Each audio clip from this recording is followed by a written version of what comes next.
Is there a second? Second. Is there any discussion?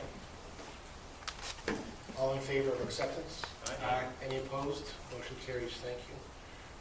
Correspondence, communication. Well, you know what, I guess at this point, maybe an appropriate thing would be to look to motion to file on those, and then we'll get into them individually down below. Motion to file. Is there a second? Second. We have a motion and a second. Is there any discussion? All in favor? Aye. Any opposed? Motion carries. New business by staff. We have Patrick. Yeah, so Patrick, you are up. We'll do the downtown visioning survey presentation now. And again, just to set this up, we've been working with Pat and Mike Zuba, I don't think he's here tonight, but for since the beginning on this. Pat and Mike are our planners that are really focused on certainly some of the planning work, but also an intense focus on that public outreach component, right? And they helped us design, distribute this visioning survey that we'll talk about tonight. And of course, they were also out there in the community speaking with folks in person as well. So Pat, I think that maybe I'll hand it over to you. You probably have some stuff prepared, and we'll go from there. There'll be the opportunity tonight to ask questions, etc. We haven't had a huge Malone McBroom presence at the full board yet, so I wanted to kick that off with tonight's presentation. There'll be more to come. Thanks, Justin. So as I talk about the survey tonight, I'm also going to start talking about how we're going to be incorporating these findings into the larger plan. So over the course of tonight, hopefully start giving you folks some ideas in terms of how this will eventually be used. As Justin said, we have had a public involvement process throughout the summer. We had 2 public workshops, one at the West End Summer Festival and one at the Rockin' Out at Rockwell Park Summer Concert Series. Those asked a lot of the same questions that are here in the survey. So between the survey and our 2 events, we think we cast a very big net and talked to a lot of residents. So I'll kick off by taking a look at who participated in our survey. So we ended up getting over 550 respondents, and we ended up getting a good spread of age groups. A lot of times when we do these online surveys, we see the numbers skew very heavily towards older residents. And while we didn't have as high numbers as we would have liked in the 18 to 24 age group, we did have some very good turnout in the younger adults, so 25 to 45 years old. A vast majority of the people who took the survey were also Bristol residents. Pat, I jump in? Can you talk about the numbers, or maybe you're getting to that, the total numbers of respondents and what you were looking for, how that jived with what you were thinking you'd get, maybe compared to other communities? Yeah, so 550 is a great number to hit. Like we tend to see, we kind of have ebbs and flows. So after our community events, we saw some big spikes after we passed out our cards and things like that. Towards the end, you're passing out cards at events, and a lot of the folks have already taken the survey, so we're keeping them involved, but we're not necessarily getting as many responses. So, towards the end, we were slowing down quite a bit, but we definitely had some busy days over the course of the year. In terms of a turnout, this is a very good turnout. I've worked on projects in much larger communities, and we haven't hit 550, and so I was very happy with what the turnout was for this particular project. And you feel this is a good representation? Yeah, I mean, we always struggle with the younger groups, particularly under age 25, and that we can try to reach out to them, but ultimately we can't take the survey. Other methods, such as like phone surveys. I know you guys have done that for other planning documents. Sometimes get you a better representative sample, but they're a lot more expensive and a lot more time consuming. So in terms of our timeline, we felt like this was a good approach. Thank you. Mm-hmm. Yeah, and anyone feel free, we had a small group today, so feel free to ask questions during. We also asked residents to select which type of housing they lived in, and about 80% of respondents lived in single-family homes. This is slightly higher than Bristol as a whole, and we also have about 80% of respondents who live in a single-family home, and again, this is a little bit higher than the Bristol average itself. So in terms of renters, we didn't get the representative number of renters compared to owners. We also asked people their occupation industry, and there was no real clear winner here. We had a really good diverse group, anywhere from retirees to government to people who worked in professional services or business management. We also asked people how to best reach the community, how do they find out about news and events. And social media and local news were definitely rising to the top, and this aligned well with our approaches so far with the Center Square website, as well as several news articles that were published in the Bristol Press. The next set of questions really focused on the existing and potential market, and so I'll go through each one of those and start incorporating some ways that this will be incorporated into the plan going forward. So, what are the questions? What is important to a successful downtown? We asked people to choose their top 5, and the top 5 overall are highlighted in the green at the top. And so we have retail and shopping, restaurants, appearance and character, events and activities, and walkable streets. And how I discussed this with Justin is that, it really falls into 2 categories, those top 5. We have things that the city can directly control, so infrastructure investments, capital investments, so appearance and character, events and activities, walkable streets. Those are things that are within the direct purview of the city. And then we have the indirect influences, so retail and shopping and restaurants. While the city doesn't have direct control over those types of developments, it could make investments in infrastructure and do other things, incentives, recruiting, to align with those types of activities. So a quick question. Mm-hmm. Is how do things like correlate? People want retail and shopping and restaurants, and yet parking is scored low. How do you offset those? Housing is particularly Mm-hmm. low. Yeah, and I think the important thing to keep in mind when talking about something like parking is that we ask people to choose their top 5. And while we think parking is going to be crucial to the success of it, it's not something that people are going to choose as their most crucial thing to do. So that's a good point.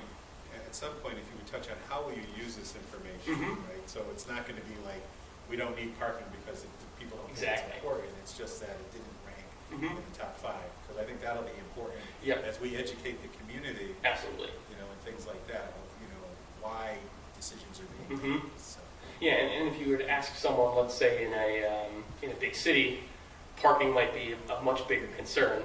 Let's say it's got a lot of traffic and they have a hard time finding parking. So that's when you'd see parking kind of rise to the top in terms of priorities. But in Bristol, because you guys have such an adequate supply already, I think people were content with your current amount. We do have a huge parking lot.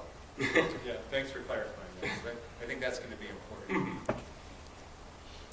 We also asked folks about their shopping patterns and, really focusing on some of the key areas where residents shop. And this, if you think back to this, in particular those 2 categories, retail and shopping and restaurants, and look at the questions here that relate to retail, shopping, and restaurants. So for example, restaurants, the most popular was other. So those were areas that we did not include in one of the categories, and so that included Plainville, Farmington, and West Hartford were popular amongst that category. We also have a lot of folks going to Queen Street in Southington, and a lot of folks going out to eat in other parts of Bristol that's not Route 6 and not downtown. So Route 229 or some of the neighborhood eateries. And looking at some of the retail as well, things such as clothing, we have a lot of people shopping either in the West Farms area or online. We see that as kind of a tough area to make inroads in, just given the selection and choice for consumers going to an area that has a cluster of retail establishments in a particular industry. And so I think you bring up a good point of online, Mhm. if you notice, because again, retail has changed. Absolutely. Big stores are no longer as, Mhm. they're getting smaller because again, more boutique-like. Mm-hmm. That can help in downtown because again, Amazon, Amazon Prime, you can get it the next day, some days you can get it the same day. Mm-hmm. Has a huge impact on retail. Go to any mall and the crowd you see in the mall are just walking. Mhm.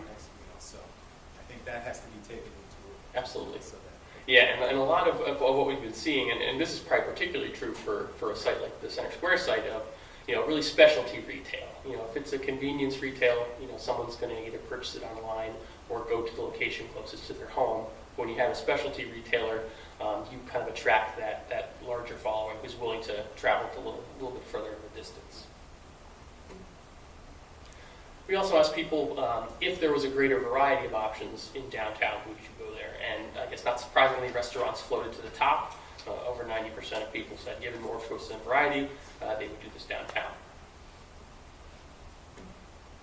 So that, if I could just, I mean, that's a powerful slide. Mm-hmm. You know, I think that we all sort of had an idea of what we were in for with this survey, you know, regarding downtown. We live here, and we know what's downtown and more importantly, what's not. But the idea is that the community, this slide represents to me that the community would support the right, you know, services going downtown. We haven't given up on downtown, I think is what this slide sort of tells me. And kind of thinking about, you know, the final plan, you know, one of the things that we're starting to look at in our office between our different departments is, okay, if I was a restaurateur, what would I be looking for in terms of regulations, in terms of site size, in terms of parking? So, you know, all of these things, you know, now that we kind of have the community priorities, really trying to put our hat on it as if we were that person coming in, what types of things would we look for, and incorporating those into the final plan, so it has teeth. We also asked people how they currently get downtown. Not surprisingly, a vast majority of folks drive, and this kind of reiterates the topic we were talking about before, that parking is really going to be crucial. Not just amount, but location, making sure it's in the right spot so that people can conveniently and quickly get to the places they need to go. So is that bus zero? Is that real? Yes. And this is just based on our respondents. You know, in reality, there are people who take the bus to get downtown. But this was also how do you primarily get downtown. So people may take the bus downtown, but they also may have a car, so they drive downtown most of the time as well. Okay, I just want to make sure zero was correct. Mm-hmm. We also asked what time of day do people visit downtown. So two things of note here. First of all is how it drops off quickly after 9 p.m. So that could be related to either perception issues of safety, which I'll talk about in a little bit when we have a question related to that. And then also the fact that people are more likely to come on a weekday than a weekend. And so thinking about this in terms of moving forward, perhaps some programming and activities to attract more people downtown on a weekend may be a good way of kind of building that capacity. I think it's a good point to also raise. This is where it stands now, Mm-hmm. right? And so as I was taking the survey, I was like, well, I have no reason to go downtown. There's Mhm. nothing going on. Mm-hmm. There's a different more question. If there was, you know, something going on, then I have a reason. But this is the state of how it exists. Absolutely, yep. I think that's really important that we Mhm. bring that out because I found myself looking at it going, well, there's Yeah. no draw for me because we haven't done anything. Mm-hmm. If we do it correctly, that's a draw. Mm-hmm. All right, and so we also asked people how often they do the following activities, and that's, you know, a very similar case to the previous question. You know, we're in the planning process to improve this, and you know, something to point out here is that if we make progress on any of these categories, that's going to have multipliers on others. So if people are coming to medical appointments at Bristol Hospital, they might be getting a coffee or going out to lunch afterwards. So by kind of building capacity on certain activities, we're already generating those multipliers to help move everything up. So I think this is a real opportunity, you know, as we have some of the first developments going into the site, of catalyzing on that. We also asked people to rate the following statements about downtown, and I think this combined with the next slide shows that, you know, people obviously wish there was more to do, but ultimately they feel like there's adequate bones. People didn't seem to have, they seem to have either favorable or agnostic views on the existing infrastructure, which to me, I interpreted this as it's adequate. So most people didn't have issues with any of these in terms of convenience. You know, some of the things such as parking areas, you know, could use some landscaping and other aesthetic improvements. But in terms of function, they seem to be working fine. And perhaps most importantly, I think the community was overwhelmingly optimistic that this site can be better than it currently is. And this was really, a good reinforcement of what we're doing and what we're here to do. And overwhelmingly, people felt that downtown can be better than it is right now. We asked an open-ended question, what do people like about downtown Bristol? And the two that rose to the top were the local businesses and historic buildings.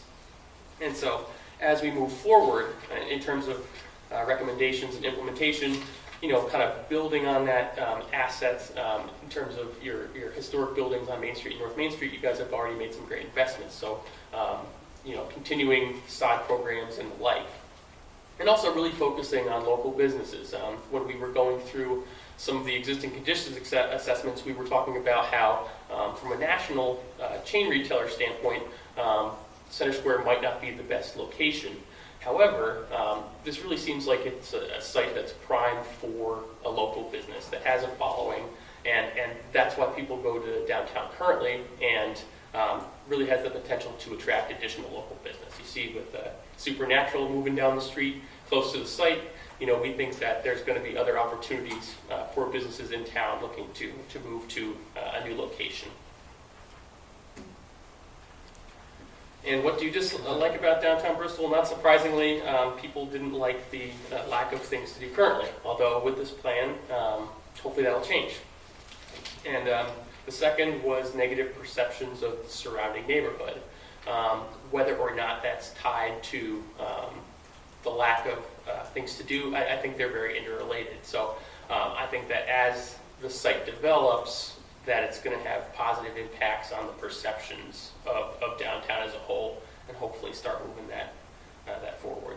Patrick, did you get any detail? I found that really interesting, the use of the word perception. Mm-hmm. Did you get any detail regarding the specifics behind the responses when they?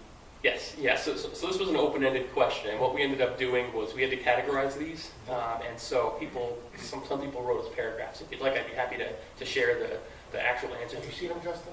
No. I'm just curious. I'd like to see it. That's something that might be curious to see. Yeah, absolutely. How to fight the perception. Mm-hmm. Yeah, Patrick, if you get that stuff to us, we'll get it out to the board members and others. Sure. That would be helpful. Mm-hmm. Yeah, and the same with this one. It was way more specific. People writing us, long paragraphs, and we had to do our best to try to narrow it down into something into categories.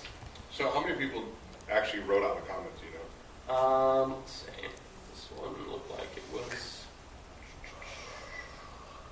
about 100 on this one, and it looks like 250 to 300 on the dislike. That's good. I did a lot of surveys at work, so Mm-hmm. to get that many people to actually write something Mhm. is, And some people wrote a lot. yeah, So. that's impressive. We'll look for those in electronic file format. We'll get them. All right, and the last bit is visual preferences, and we presented a lot of our visual preferences materials at the public workshops, and so I'll talk about some of the differences we saw from the online survey versus what people were telling us when we were doing our workshops. I'm also going to start to do some breakdowns of some of the differences in terms of age group. I know when we got this started, people were very curious, what are the differences between what young people in the community want and what older folks in the community want, and so with some of these questions, I'll point out how the age groups responded differently. So to start off, what's your preferred density for downtown Bristol? And so the three photos really are kind of a medium density, kind of similar to what you have on Main Street now. We have a higher density development and then a lower density, more auto-centric. The highest, or the most preferred in terms of being the right density was option A, so kind of that medium scale building. Option B, more than half of the respondents thought it was too dense. However, a majority of younger folks thought that was the right density, while a majority of the older folks thought it was too dense. So that was one of the questions where we saw the differences between younger and older respondents. What would also be helpful for you is if you align the survey results to the population. Mm-hmm. For example, Bristol heavily skews older. Mm-hmm. It just has. Mm-hmm. For whatever reason, it sounds you probably get some good information. Mm-hmm. Yeah, definitely. in terms of how we're going to move forward with this question is, this is really a regulatory question, zoning regulations. And currently your zoning regs permit both option A and option B. So we don't see this as an impediment to development going forward. The city has the flexibility to develop the site at a variety of densities. And so the regulatory environment is supportive. In terms of building style, we presented 5 different designs, really focusing on architectural detail. Do people like a more traditional type of building, or do they like a more contemporary type of building? And the 2 most favorited were the 2 at the bottom. So D and E, very traditional looking buildings.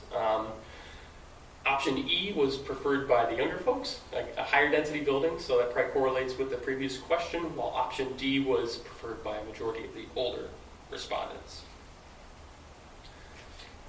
The building in the upper right was panned by everyone, and it got all the red stickers when we had the visual preferences board at the park, so I think that would be yeah. So I actually had a building that was pretty close to does it?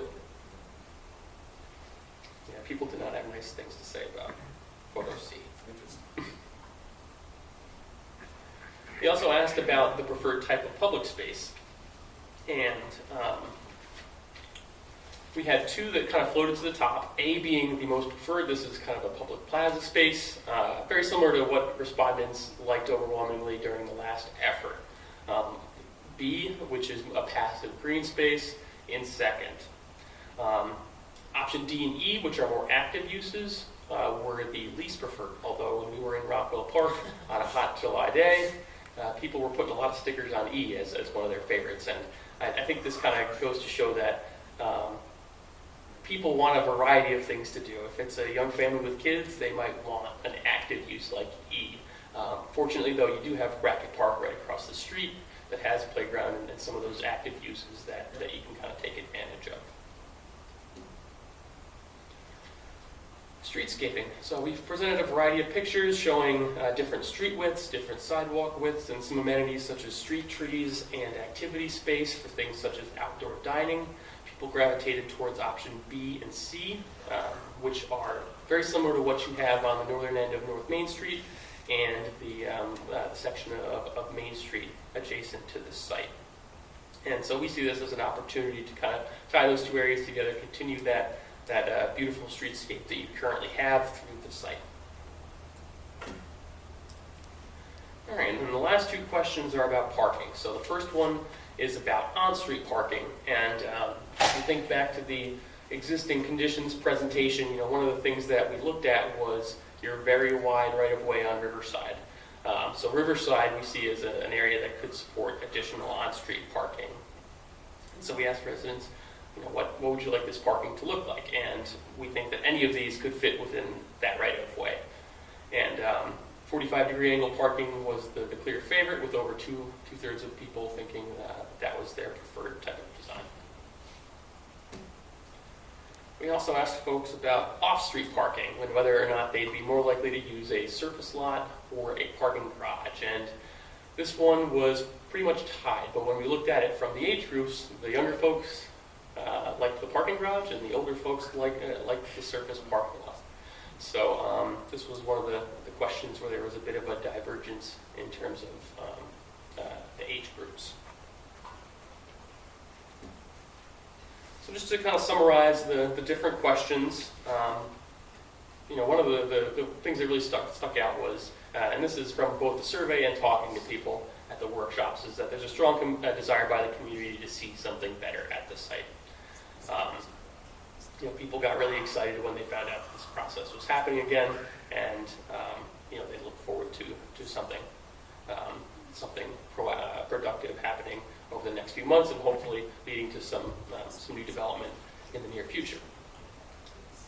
People like the existing small buildings, historic buildings, and your current streetscaping. You guys have some great assets as it is on either end of the site, and we see this as just an opportunity to continue to build on that and connect them back together.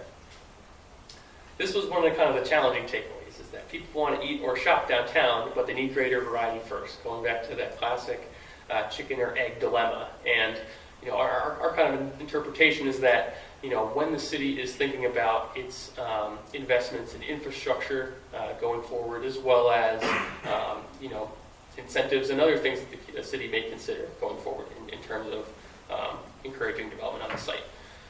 Focusing on those industries that people desire the most, so restaurants and shops, and kind of thinking about the investments in terms of how do we get there. In terms of the visual preferences, respondents tended to prefer those kind of traditional medium-scale buildings, although there was some of the younger folks supporting higher density. Public space was most desired, so kind of a plaza space, maybe supplemented with green space in other locations, whereas active public space is not desired as much. Streetscapes were supported generally if they had street trees, planters, and a variety of space for outdoor events. Again, it's very similar to what you already have, and so kind of building on that current asset. And then parking, and I'll kind of reiterate this as something that's not the most sexy topic when you're doing a redevelopment plan, but one particularly in a community like Bristol, where most folks are driving, as crucial to the success of the site. So doing a combination of on-street and off-street parking in the right location, in the right amount, will be something that's going to be crucial to our final plan. So for the parking, and this might be jumping ahead, but are our streets wide enough to just do it? I mean, parking is just getting rid of some lines and putting some new lines in, so that's a cheap, quick progress. So the Riverside Avenue piece that Patrick mentioned is absolutely something that's being looked at. Besides Patrick and Mike, Tom Daly is the other person that I work with closely from Malone McBroom, and he's seen a lot of the engineering work. One of the things that Malone McBroom is doing now is engineering our first internal roadway for the site that will serve Bristol Hospital, but they're also designing and engineering streetscape work so that it's basically to match what you see on Main Street and North Main, and then looking at Riverside, both from a streetscape perspective, but also from the parking perspective, and looking at bump outs. And when you look at downtown parking, there's a certain way you want to see it and the way it will look, and that's one of the things they're looking at. Just beyond just the paint of this, just striping, but that's certainly a road that's wide enough to accommodate it. And I'm assuming you mean this side of Riverside, not past Webster. Yeah, it would be, yep. Any questions? Or? And for that parking, is it going to be paid parking, or are we thinking free? Or we haven't gotten there yet? It's one of the things we're working on. Haven't gotten there yet.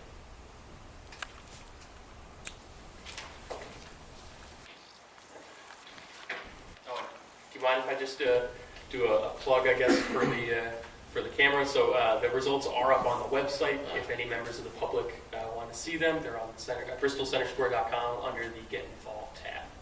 And then one of the things that I talked about at the downtown committee last week was Patrick and company will be doing a presentation to the public as well at the sort of as we get to the end of this process, and we talked about that. So it'll be an opportunity to talk about the visioning survey, but also the plan and all sorts of different things with the public. So you will get more information on that as we get closer.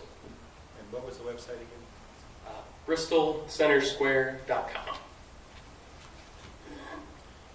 Tom and Charles didn't have the opportunity you weren't at the downtown committee meeting last week, but any surprises to the results to you guys? Any comments? My only surprise was the bus question. That really amuses me. I think a lot of folks, at least what I see sort of every day being here, is people will come to downtown. I think the question was posed, how do you get to downtown? But I do see people coming downtown either in a car or walking or whatever, picking up the bus that way and heading out. So maybe it was just the way the question was phrased, or we just didn't get those respondents. I think there'd be a lot of data in that. Some of the comments. The comments, yeah. Are going to come back. I think if we drill down a little bit there, I bet you'll see some stuff that we'll find pretty interesting, or might be helpful in some of the peripheral development stuff that we're considering. Yeah, and I think some of the areas aren't as desirable, but they're way better than they were 15 years ago. So we're in the right track. So I think people probably haven't even driven down on some of the streets that they were. And I think people are in cars and they're driving by downtown. Mhm. There's, when there's a destination, that may change. I So right think- now, the bus is really, people are going, they're leaving downtown, they're using that as a bus stop, and it's not really a destination. Yeah, and I think two things that I just thought of is, first, the survey piece and getting it out on social media. I think one of the questions was that was posed to the respondents was, how do you get your news, right? I think this was pretty effective, the survey in itself, and I think the BD is going to be wanting to do more of that. I think when we bring on a marketing professional and the other position, we're going to look to surveys more, I think. I just like the way this worked out. Data's always good. So we're going to be doing this again in different ways, not just for downtown maybe, but for other areas. So thanks for bringing that to us. Yeah, 500 is a good response. It sounds low when you go, oh, there's 60,000 people in the city, but I've been to a lot of city meetings and I've never seen 100 people show up. So if you can get 500 to go take a survey, that's pretty good. I'm kicking myself too. Even like the employment sectors, and I was just looking through and I saw the word manufacturing there. I said, oh, we should have got this survey out to all my manufacturing contacts to get it off to their employees. So we live and we learn. We'll improve on the process. All right, thank you.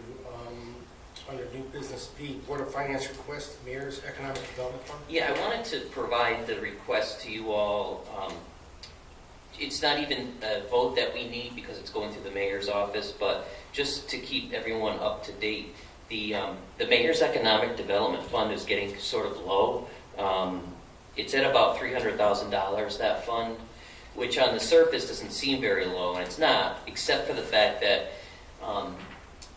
we often talk with more than one company at once when we're recruiting and pitching the opportunity to apply for grant funds. So at that level, if I'm talking to 3-4 companies, it starts to make me feel a little uneasy. And certainly this administration, the council, and others have given us their sort of go-ahead to use these incentives as much as we can. So we're going to request more funds into that account.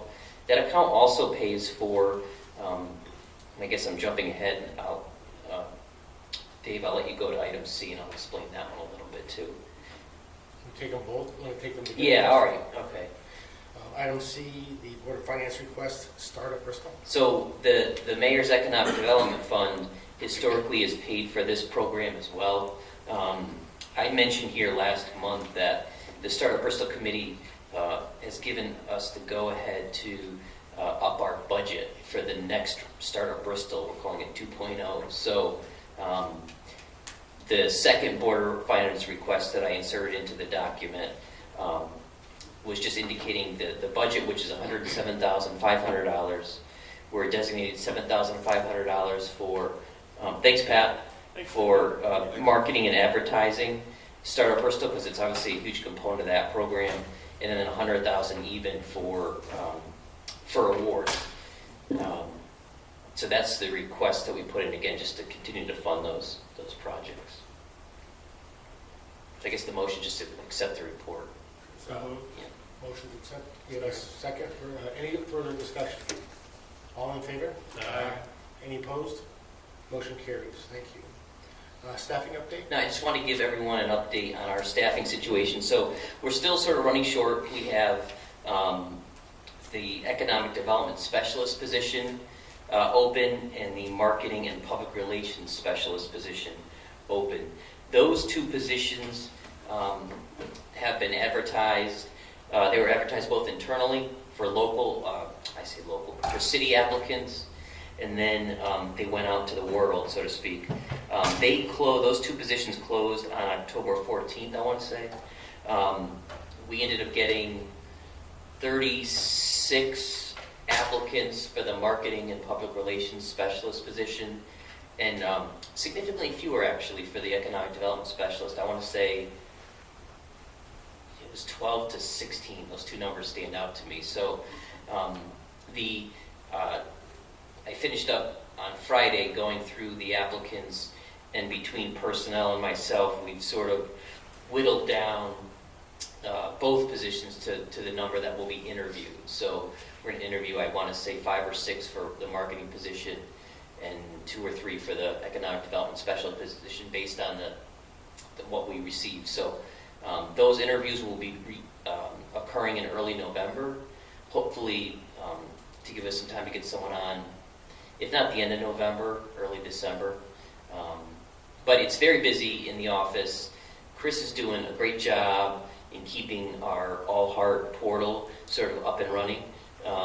Events are being posted, old events are being taken down, the different elements of the website like the attraction of the week and other items on the website are being updated as best we can. We sort of knew there was probably going to be a little dip in the marketing service on the portal, but really Chris has been doing a great job and really happy with what she's doing. And when we get someone new on board, that person will bring ideas and obviously effort to do even more on that portal, but more importantly, more out in the community and marketing all that Bristol has to offer. So running short, but there's a light at the end of the tunnel. Questions? When you get down to the final couple, does this board get involved in the hiring process at all? Do you bring it back to us for approval, or? Not traditionally. It's Okay. basically what it's been is what we do is, what I like is there will be an interview panel, which I will sit on with folks from personnel, and then I like to bring in someone from the outside, right?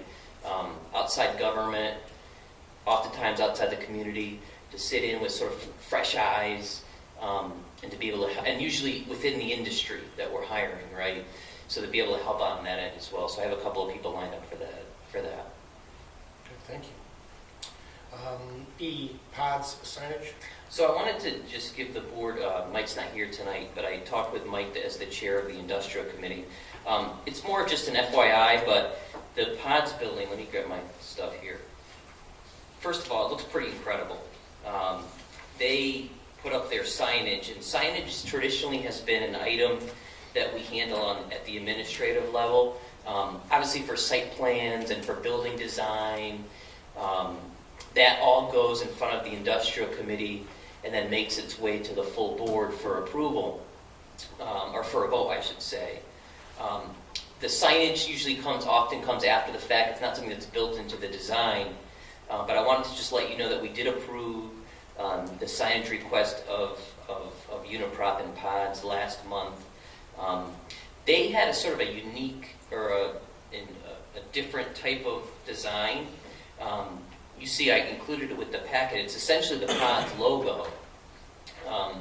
The one thing that Pods didn't have to worry about in designing and installing their signage was meeting the size requirements, because the size requirements really are based on the size of the wall.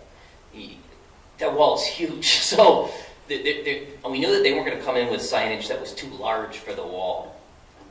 What they came in with that is a little unique is that they have 2 signs on one side of the building. Here's how we got to that point. First of all, it's sort of a unique situation because the way the building is situated,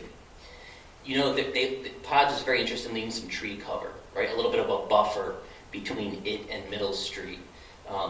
Frankly, Uniprop folks are hesitant to cut down any trees they don't have to. So the idea is to leave that there. But they wanted a sign that could be seen from Middle Street, so they were interested in putting one there at that end of the property. But of course, one here at the entrance as well on in your picture on the right-hand side.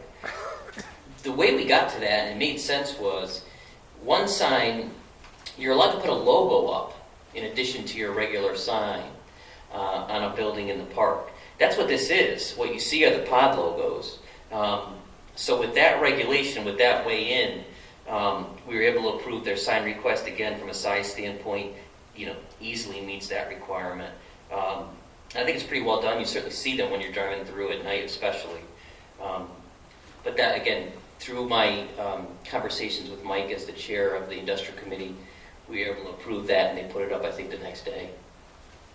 So those are the only 2 signs they're going to put. They're not going to put one on the building facing 229, No, there's not going to be any other signage. which should make the neighbors behind happy, right? Yeah, nothing back there. No ground signage, nothing on the ground either, out front.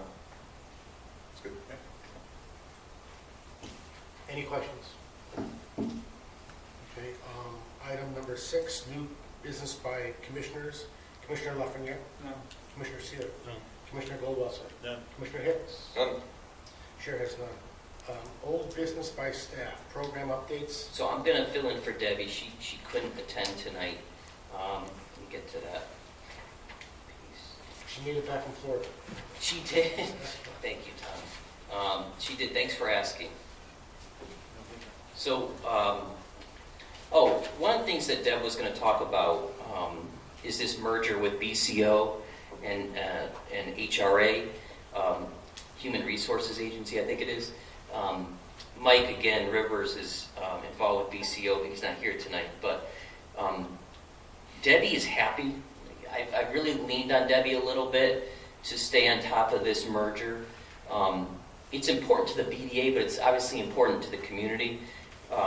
BCO does a ton of great things for this city and really does support a lot of folks and is a lifeline. What we don't want as a board and as a community is this merger to affect service in some way. So it's very early sort of in the merger. I know Mary Ford, your former commissioner, is involved on the BCO. I want to say that she's the BCO liaison, council liaison. She seems comfortable from what I've heard her say, and Debbie's comfortable with the transition plan that's in place. An HRA representative was out in our office last week. I couldn't make it. But we're going to give you sort of updates on this as we go along. It's early and we don't know a ton. Maybe I'll have them come to the board meeting. Because again, what we've been told is that all services will remain, intact and here in Bristol at the site, at least for a time period, at least for a while. That's what we want, I think, right? So we're going to stay on top of that because I think it's important. I have so much respect for what BCO does. We don't want to see those supports go anywhere. Second thing on Deb's report. She just put out a couple of the construction projects, CDBG construction projects, are either out to bid or about to go out to bid. The Summer Street Sidewalk project, we have close to $100,000 to hopefully finish up that section of the street. We had $88,000 approved last year, and we have $12,000 that's left from the first wave of construction on the site. So that'll go out, and we'll continue that as the weather allows. Komenetsky kitchen upgrades, that's again about to go out, I believe, for bid. And then the same thing with the bark flooring and the Historical Society door as well. So pretty busy time for John, sort of when John wears that hat, in addition to his residential rehab hat. That's about it. The Neighborhood Assistance Act that Deb worked so hard on, we got word that every Bristol organization that submitted for that has been given the authority by the state to go out and solicit investment from the private sector, so that's always a good thing. I guess that's about it for Debbie's report. Question, Justin, Yeah. or John, the Summer Street, is that anything going to happen this year, or is that expected for next year? Right. It'll probably go out to bid during the fall, winter, and then just weather will push it off to the spring. At least we get rid of that paperwork now. All right, thank you. Economic development update, no? Sure. I gave you guys the update in your packet. And by the way, last month we talked about sort of keeping the council more involved, more updated on some of the stuff that we're doing. So what I did last month and what I'll do this month is I have a note in my calendar tomorrow to send this out to the council members as well. I think I got a pretty good response from that. So we'll keep doing that to keep everybody sort of up to date. But we talked about marketing a little bit and the staffing in the office. I want to give you all just, I'm going to be quick. I'm kind of going over a little bit tonight. But one of the ideas that we had at the most recent marketing committee, all right, you know what? I'm going to save that for the marketing committee update. I'm going to put that here. Facade improvement program, we're working with Bob Dismaris and the Bristol Press, and let's talk about that for just a sec. That's an example of one of those projects that when we last met, boy, did I want to talk about that project, but it just wasn't time yet. The closing really hadn't been official at that point. But Bob Desmarais of Biker's Edge fame, and truly a great developer in his own right, was really interested in coming back downtown, right back to the company's roots. We worked with Bob for, I'm going to say, at least a year. It seemed like that, to find him a suitable location downtown. And we got close on some deals. They didn't work out because that's just real estate. That's how it happens. But I just want to give Bob so much credit for just sticking to that sort of downtown theme. Bob could have done a lot of things, right? He could have gone elsewhere in Bristol. He owns property, other property, not only in Bristol, but in other communities. How easy for it would it have been for him to just go to one of those? But he really was committed to coming back downtown. So thanks to Bob for that. And he may qualify for a facade improvement program for that property. One of the issues with that property is, frankly, its condition from a aesthetic standpoint. So that might be a great project for that. I'm also working with Chris Siogas on another sort of prominent property downtown on the corner with Verasconi's self-defense in it now, and that could really dress that property up really nicely. Southeast Bristol Business Park, pods, they're looking at a ribbon cutting in December. AMCO's moving forward. They're a little slower pace, but they're doing well. And obviously their project's much smaller, so they might be finishing up around that same time, if not in the spring for them. 229 Park, what you don't know, I have not given up on the power washing of that sign. Public Works has been very helpful in taking a look at that sign. They've tried some techniques of their own, but we're going to need to bring in a professional with the right chemicals, etc. So we'll be working on that. What's wrong with the sign? It's just very corroded. It's ugly right now. It needs to be cleaned. Both signs, really. There's a sign as you turn in on Century Drive going to like the hotel. You don't even notice it, and that's part of the problem. But if you look to the left, you'll see the 229 Technology Park sign. Beautiful sign. It's just, it needs to be cleaned up. It's like 30 years old. Right? Yeah. And actually, Dawn was the one who spotted it, I think, because Dawn, that's her route, I think, coming back and forth. And thanks to her, because you almost miss it. And that's not the way we want to present ourselves. So working on that and some other things in the park. Again, I talked about Startup Bristol, and you guys know we talked about downtown a little bit. So, and then from a grants perspective, real quick, Dawn is working on two large grants.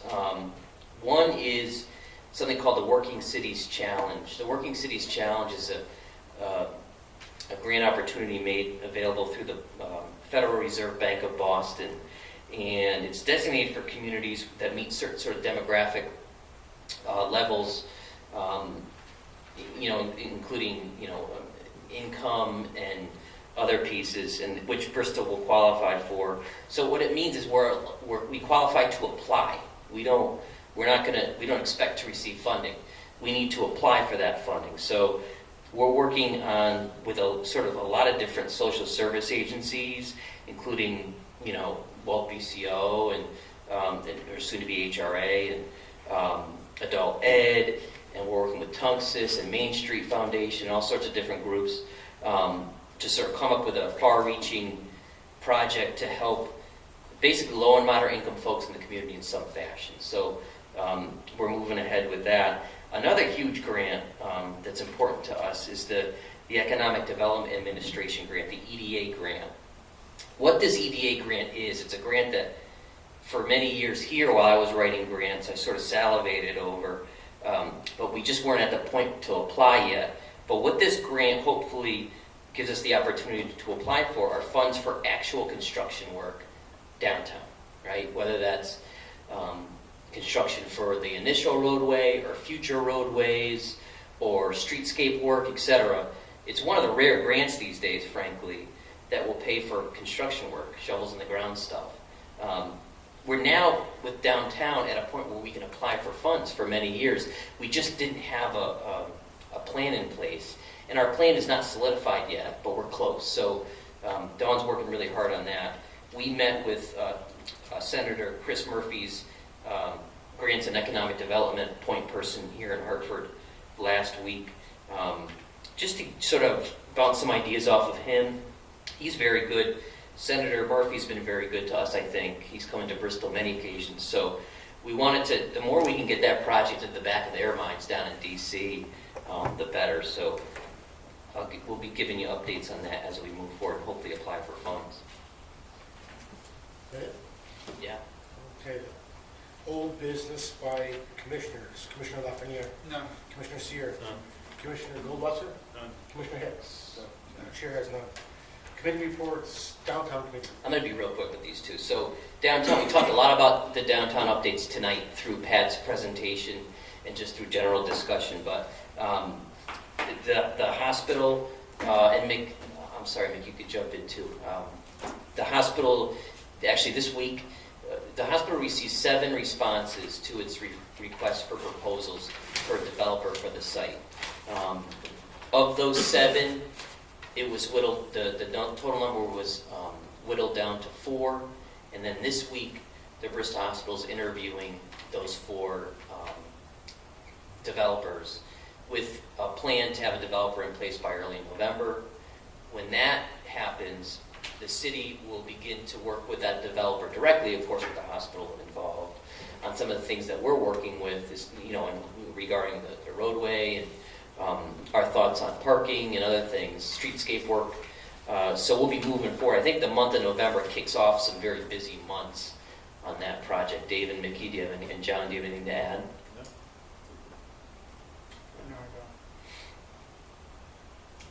Marketing committee.